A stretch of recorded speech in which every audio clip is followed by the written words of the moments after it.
turma, sejam todos bem-vindos à nossa aula de processo penal. Espero que todos estejam bem, uma excelente semana. E hoje, na sequência, nós estamos tratando dos ritos especiais. Já falamos de júri, já falamos de honra, crimes funcionais. E hoje nós vamos tratar de um tema bastante interessante, que são os crimes contra a propriedade imaterial. São os crimes que a gente tem o rito lá do artigo 524 a 530-I do Código de Processo Penal, ok? Então espero que aproveitem e vamos em frente. E aqui, então vamos lá. Crimes contra a propriedade imaterial, vamos trazer um pouco de conceito, o que isso significa, né? São aqueles praticados em detrimento de bens oriundos da criação intelectual, possuidores de valor econômico, bem como suscetíveis de alienação por seu titular e se corporificam em coisas materiais ou energias.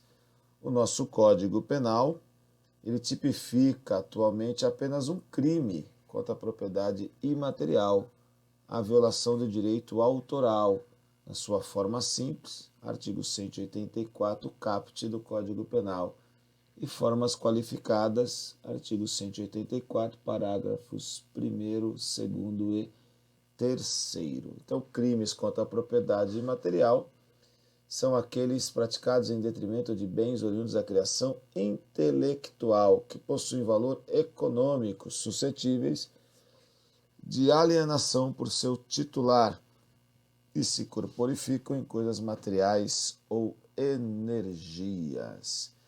Se o crime deixar vestígio, e a regra é que o deixe, porque é crime material, a queixa só será recebida se acompanhada do laudo pericial dos objetos que constituam o corpo de delito, que traz lá o artigo 525.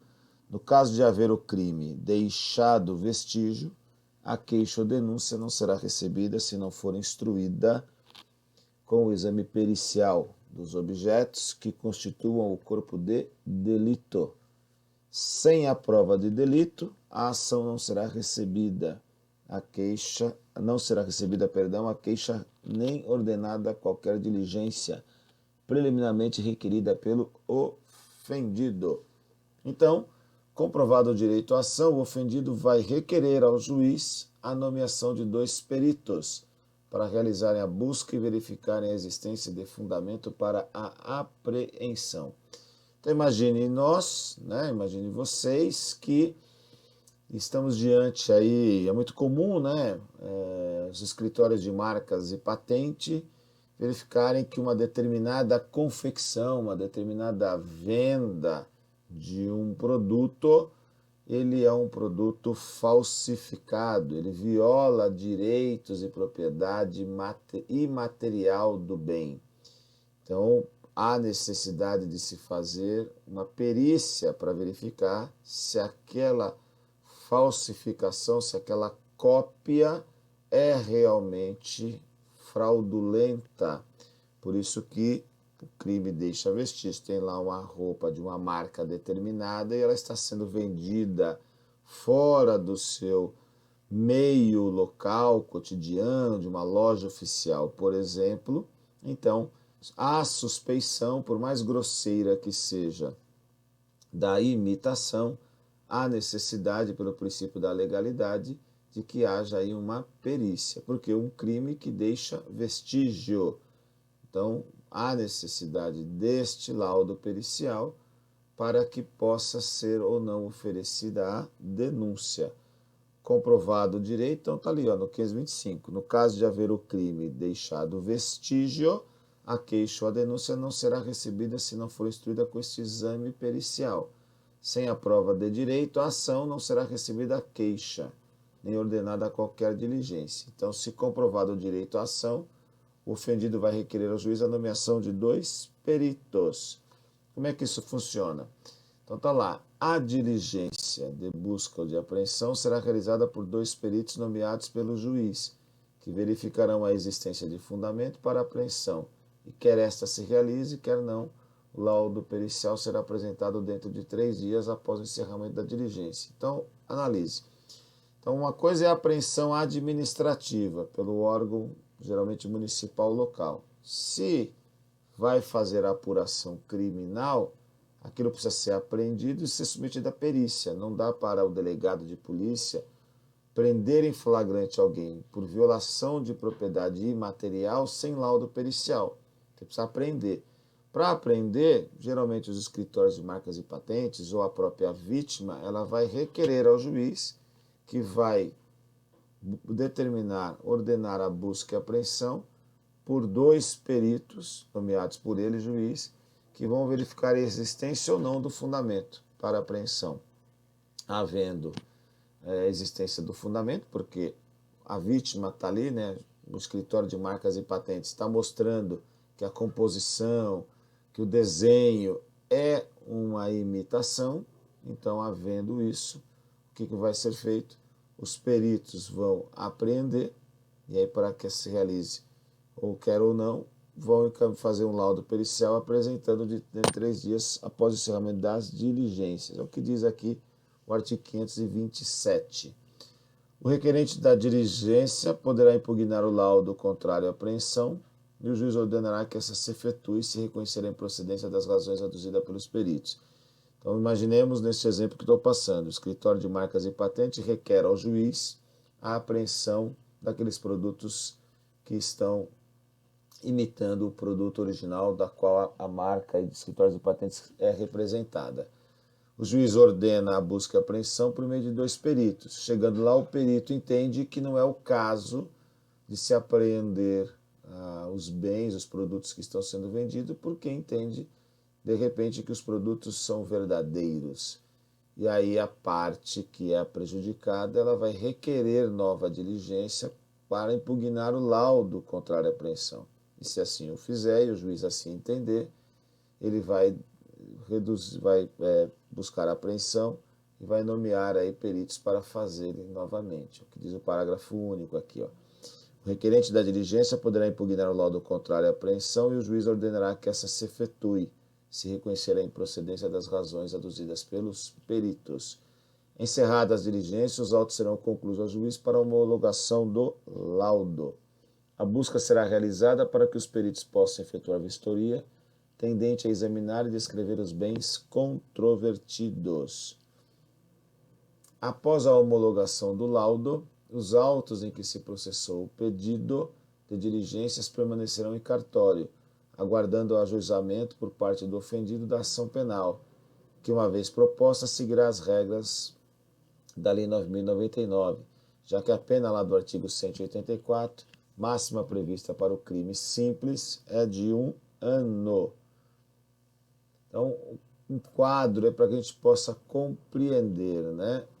Busca dos objetos que constituem o corpo de delito por 2 peritos, que verificarão a necessidade de apreensão e, realizando-a ou não, elaborarão laudo acerca da autenticidade do objeto ou obra em 3 dias.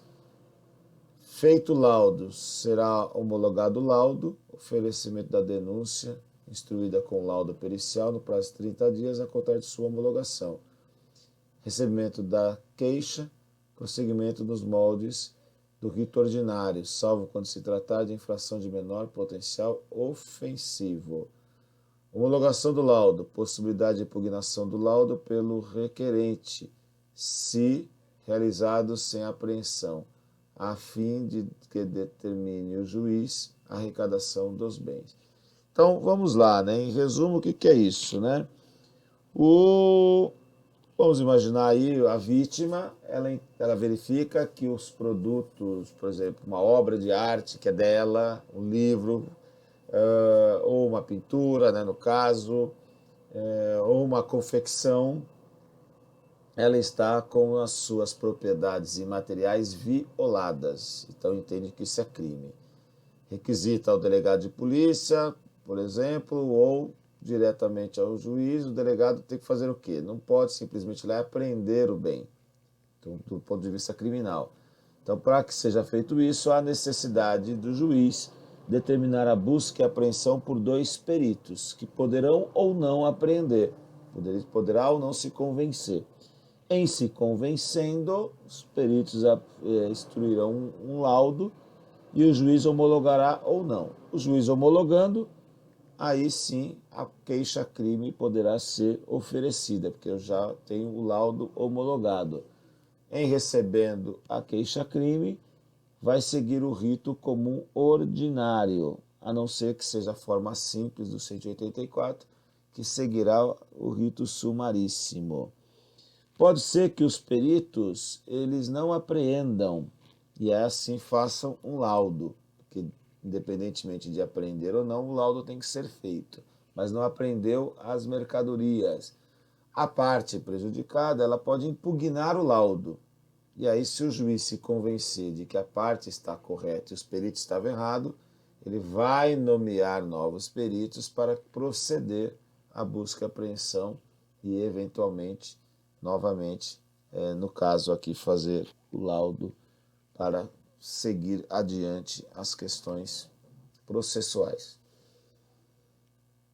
A apreensão pela autoridade policial de todos os bens ilicitamente produzidos. Então, se for o delegado de polícia, ele vai elaborar um laudo pericial e aí sim, né? Então, o delegado apreende, aí vai para a perícia, haverá um laudo, esse laudo vai instruir a denúncia, porque aí sim passa a ser de ação penal pública incondicionada, mas a denúncia será instruída também com este laudo.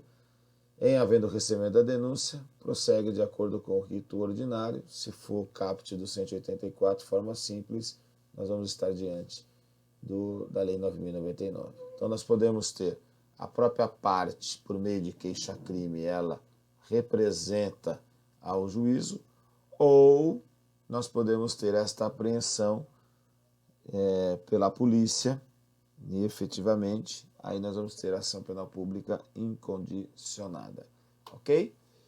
Então, é isso que nós tínhamos que falar do rito da propriedade imaterial, que hoje o Código de Processo Penal se refere a apenas um único tipo de crime, que está lá no artigo 184 do Código Penal.